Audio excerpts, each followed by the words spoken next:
what do you think? What do you think the calculations by Trump is? I mean, you mentioned he might start sending billions in aid again to Ukraine. So, what is the strategy here? Will the U.S. go back into deeper into the war against Russia?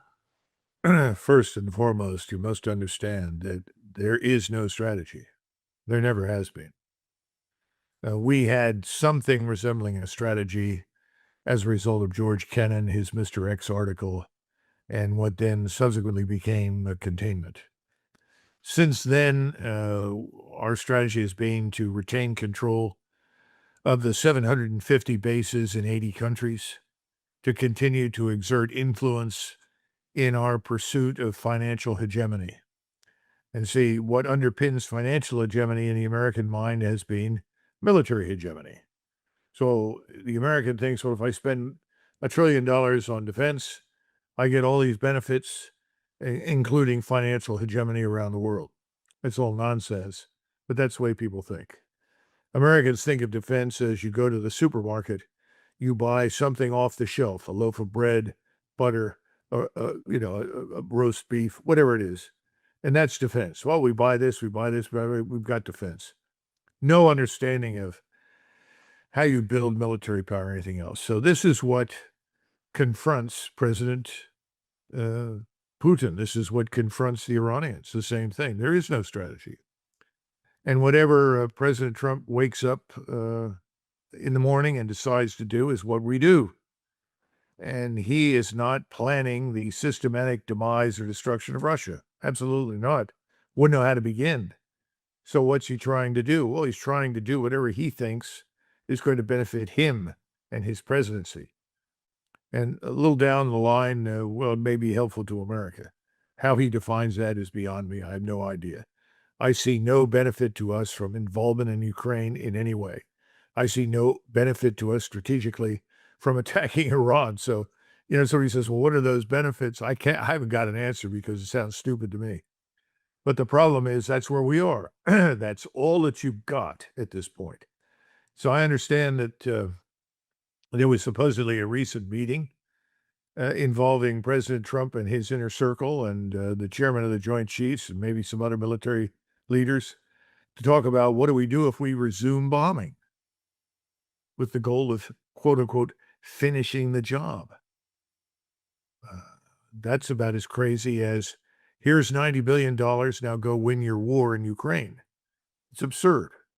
We know that everything that goes to Ukraine, about 50% of it, just disappears into corruption, the black hole of corruption.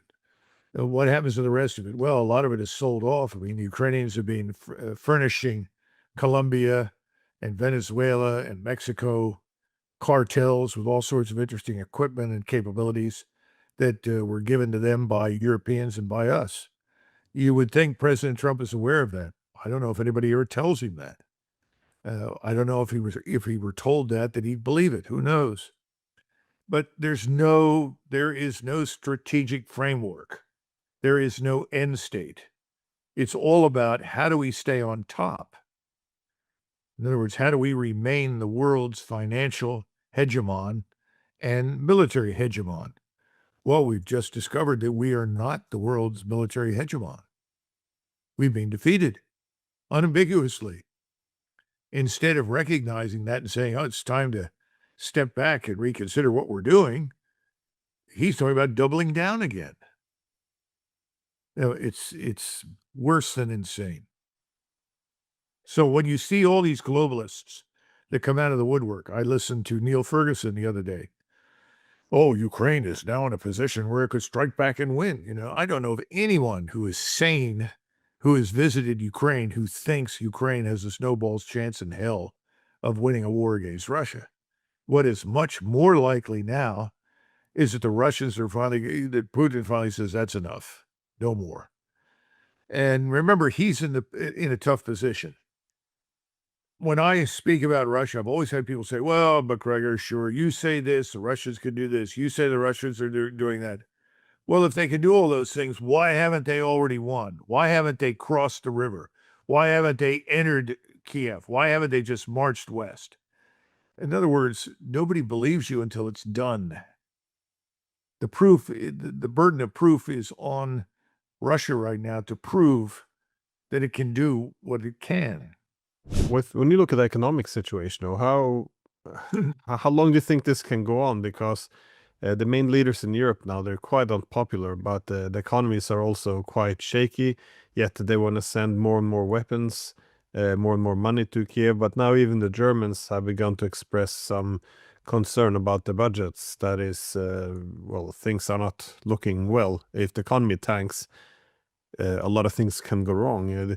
Did you see the possibility? Like, how do you see the possibility of continuing to drag on with this war? Because the Europeans are still making the point that it's too early, too premature to talk about any diplomacy with the Russians. I mean, this is 4.5 years of boycotting diplomacy. So,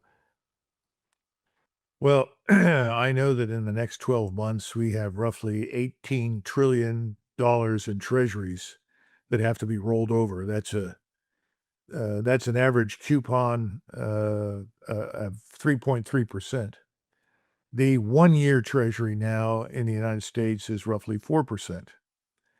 So you roll that at $8 trillion today at the current level, you're looking at $49 billion in annual interest costs. And that's before you factor in the interest burden on the ongoing $2 trillion annual deficit. You know, Glenn, I know we're broke. Let's be frank about it. We're absolutely broke. When it comes to the oil situation, you get different interpretations. But I'm told that within the next 2 or 3 weeks, we're looking at very, very perilously low levels in the Strategic Petroleum Reserve. The military privately thinks that we need at least 240 million gallons in order to be prepared to do much of anything. Barrels, 240 million barrels. I don't know where we are now, but I know we're getting close.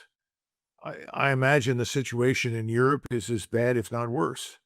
The gilts in London, which is the English word for treasury, they're in a lot of trouble. I don't think the economy there is going to hold up much longer.